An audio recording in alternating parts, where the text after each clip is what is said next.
Belinda and HarperAudio Australia presents this unabridged recording of The Revisionists, written by Michelle Johnston and read by Kate Cole.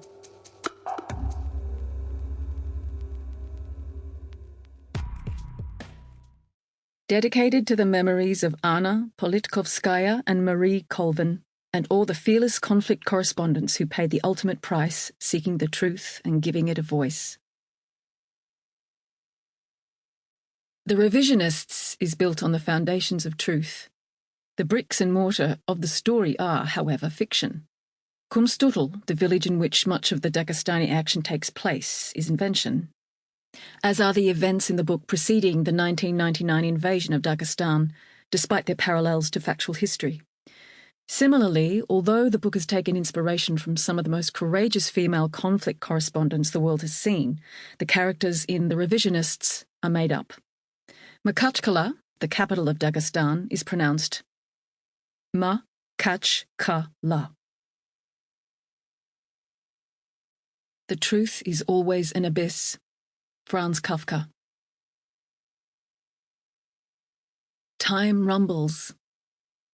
It's a low growl between the shoulder blades, in the bones, deep in the chest. Time rumbles like ocean currents, like drowning stars.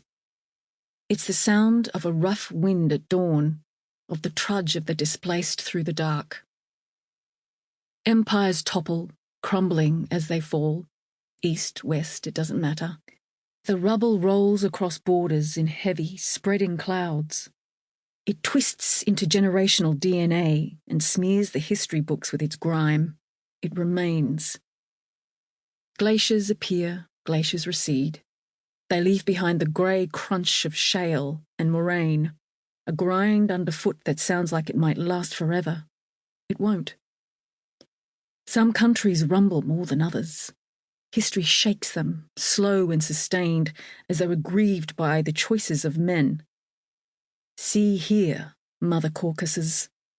Revolutions of revolution, mothers with no sons, the grumble of war with no end. People, too. Some people rumble and they cannot hear their own sound. Angela Hollis, unpublished. New York City, 2023. 20 minutes until Christine Campbell's triumph and her apartment is a mood.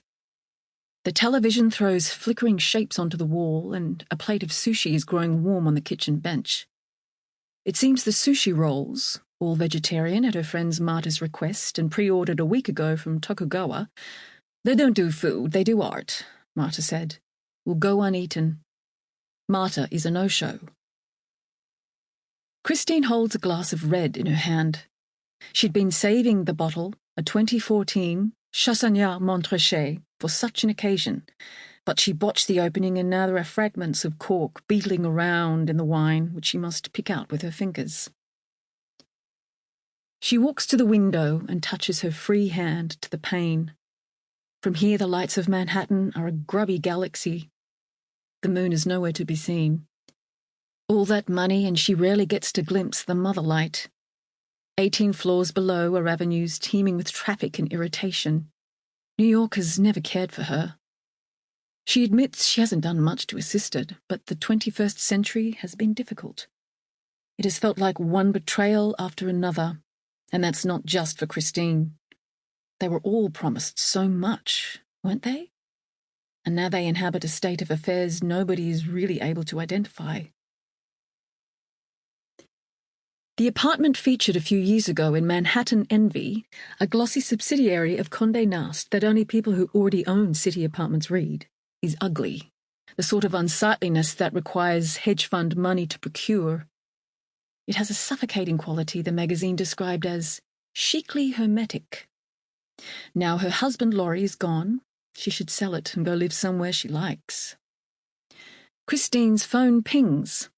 She'd texted a handful of friends to remind them that the documentary would be on, and perhaps one of them is turning on their TV and wants to know the channel, but the message is a crime alert from Brooklyn, an entire world away. She considers retrieving the phone. Sample complete. Ready to continue?